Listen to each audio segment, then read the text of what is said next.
Hello everyone, welcome to my channel. आजच्या आपल्या लेक्चरमध्ये आपण ज्या नदीबद्दल डिस्कस करणार आहोत ती आहे वैनगंगा नदी। बघा, ज्या ठिकाणी वैनगंगा नदीचा उल्लेख येतो त्याच ठिकाणी वर्धा आणि पैनगंगा या दोनही नद्यांचा उल्लेख हा नक्कीच येतो। तर वर्धा आणि पैनगंगा या दोन नद्यांबद्दल आपण ऑलरेडी एक सेपरेट लेक्चर घेतलेलं आहे। जर तुम्ही ते बघितलेलं नसेल तर नक्की जाऊन बघा। या व्हिडिओच्या डिस्क्रिप्शन बॉक्समध्ये मी तुम्हाला लिंक ही दिलेली आहे। तर बघा, आजच्या लेक्चरचा आपला टॉपिक आहे वैनगंगा नदी। तर लेक्चर स्टार्ट करण्याआधी सर्वांना विनंती आहे, जर तुम्ही चॅनलला नवीन असाल तर प्लीज सबस्क्राइब करा आणि बेल बटनवर नक्की क्लिक करा, जेणेकरून मी जेव्हाही नवीन व्हिडिओ घेऊन येईल तर त्याचं नोटिफिकेशन तुम्हाला मिळत राहील। चला तर मग सुरुवात करूया आपण वर्धा वैनगंगा नदी खोऱ्यापासून। एक बेसिक इन्फॉर्मेशन आपण बघू आधी। महाराष्ट्राचे पूर्व पठार जे आहे ते पैनगंगा, वैनगंगा आणि वर्धा या तीनही नद्यांपासून तयार होणारी प्राणहिता या नदीच्या खोऱ्याने व्यापलेले आहे। आता ह्या ज्या काही तीनही नद्या आहेत त्या महाराष्ट्र पठारावरून वाहणाऱ्या महत्त्वाच्या नद्या आहेत।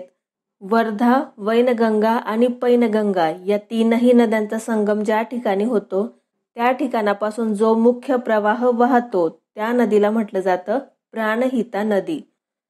प्राणहिता नदी ही गोदावरीची उपनदी आहे, त्यामुळे या सर्व नद्यांचे खोरे हे गोदावरीचे उपखोरे म्हणून ओळखले जाते।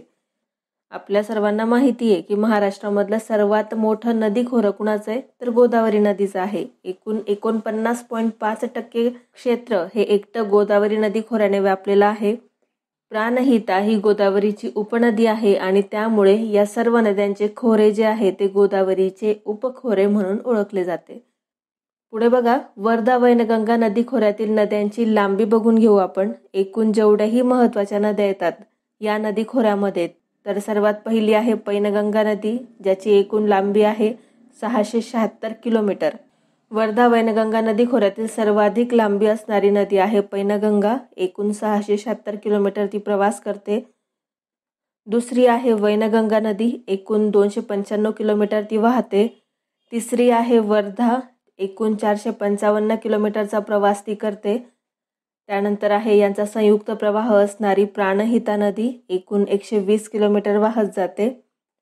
आणि पाचवी आहे इंद्रावती नदी, जी 129 किलोमीटर वाहते।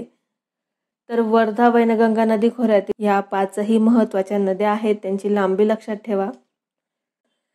आपल्याला माहिती आहे की वर्धा नदी जी आहे ती एक दक्षिण वाहिनी नदी आहे। या ठिकाणाहून तिचा उगम होतो मध्य प्रदेशातील बैतूल जिल्ह्यातील सातपुडा पर्वतरांगेतून तिचा उगम होतो। उत्तरेकडून ती दक्षिणेकडे वाहत जाते। तिची एकूण लांबी आहे 455 किलोमीटर। आता वर्धा वैनगंगा नदी खोऱ्यातील दोन महत्त्वाच्या नद्या आहेत त्या म्हणजे पैनगंगा आणि वैनगंगा। आता ही जी काही वर्धा नदी आहे तिला उजव्या बाजूने म्हणजेच पश्चिमेकडून एक नदी येऊन मिळते। या ठिकाणी तिचा उगम होतो अजिंठा डोंगर रांगेमध्ये आणि ती वाहत जाऊन पुढे वर्धा नदीला जाऊन मिळते। ती नदी आहे पैनगंगा नदी आणि पैनगंगा नदीची एकूण लांबी आहे 676 किलोमीटर। आता वर्धा आणि पैनगंगा या दोन नद्यांचा संगम या ठिकाणी होतो। त्या ठिकाणी एक गाव आहे, शहर आहे, त्याचं नाव आहे वढा, जे बल्लारपूर या ठिकाणी आहे। आता वर्धा नदीला तिच्या डाव्या बाजूने म्हणजेच पूर्वेकडून एक नदी येऊन मिळते। या ठिकाणी तिचा उगम झालेला आहे शिवनी मध्य प्रदेश या ठिकाणावरून आणि ती या ठिकाणी उगम पावून इकडे वर्धा नदीला येऊन मिळते। त्या नदीचं नाव आहे वैनगंगा नदी आणि हिची एकूण लांबी आहे 295 किलोमीटर। आता वर्धा नदी आणि वैनगंगा या दोनही नद्या ज्या ठिकाणी त्यांचा संगम होतो त्या ठिकाणी एक शहर आहे, ते म्हणजे चपराळा, जे गडचिरोली या जिल्ह्यामध्ये आहे। आता ह्या तीनही नद्या जेव्हा एकत्र येऊन मिळतात त्या ठिकाणाहून जो संयुक्त प्रवाह निर्माण होतो त्याला म्हटलेलं आहे प्राणहिता नदी आणि ह्या प्राणहिता नदीची लांबी आहे 120 किलोमीटर। आता ही जी काही प्राणहिता नदी आहे या नदीला उजव्या बाजूने म्हणजेच या ठिकाणाहून एक नदी येऊन मिळते, जिचा उगम झालेला आहे त्र्यंबकेश्वर नाशिक या ठिकाणावरून। उगम पावून ती पुढे उजव्या बाजूने प्राणहिता नदीला जाऊन मिळते, तिचं नाव आहे गोदावरी नदी। आपल्या सर्वांना माहिती आहे। तर गोदावरी नदीची उपनदी आहे प्राणहिता नदी। गोदावरी आणि प्राणहिता या दोनही नद्यांचा संगम ज्या ठिकाणी होतो त्या ठिकाणी जे शहर आहे त्याचं नाव आहे सिरोचा, जे गडचिरोली या जिल्ह्यामध्ये आहे। तर असं एक बेसिक स्ट्रक्चर आहे वर्धा वैनगंगा नदी खोऱ्याचं. बघा, वैनगंगा नदीबद्दल जर बोलायचं झालं तर महाराष्ट्राच्या पूर्व पठारावरून वाहणारी वैनगंगा नदी जी आहे ती क्रमांक 2 ची दक्षिण वाहिनी नदी ही आहे. बघा, आपण वर्धा नदी आणि पैनगंगा नदीबद्दल बघितलेलं आहे.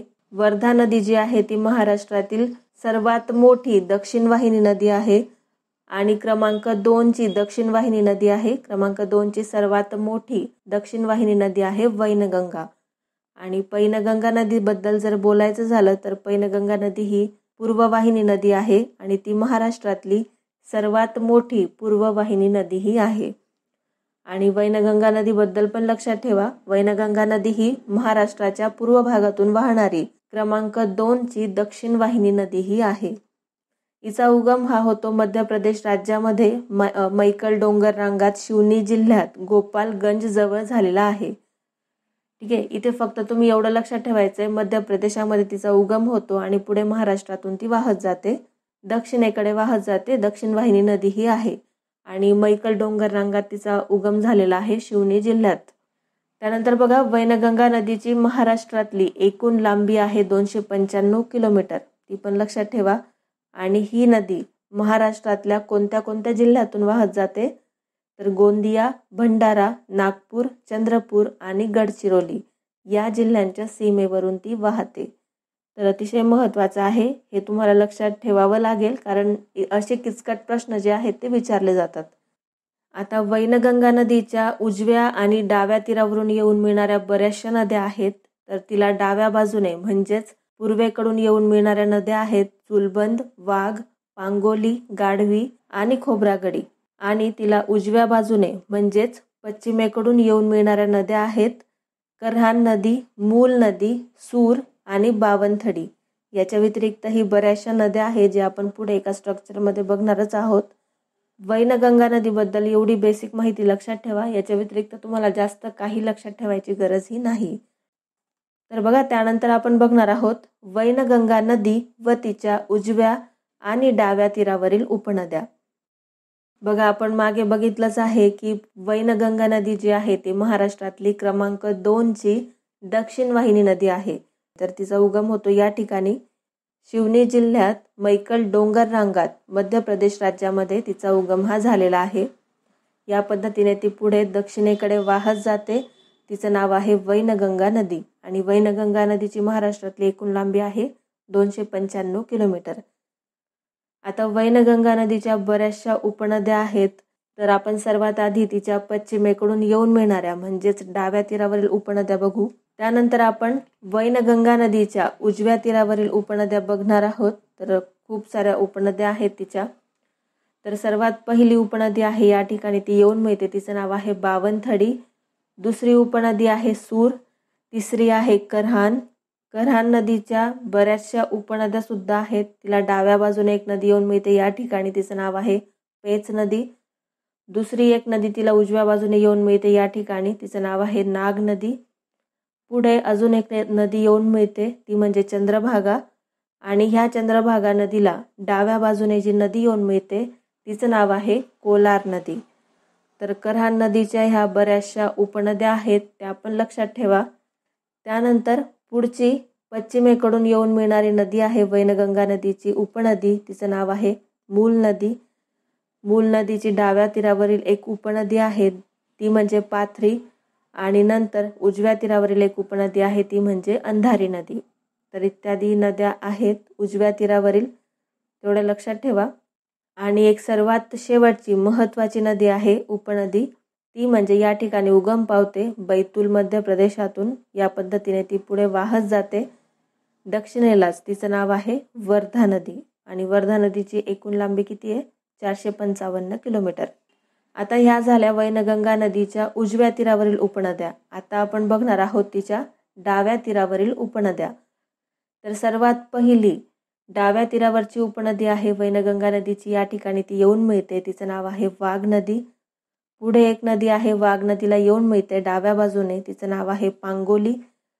त्यानंतर दुसरी उपनदी आहे डाव्या तीरावरची ती म्हणजे चुलबंद. नंतर आहे गाढवी.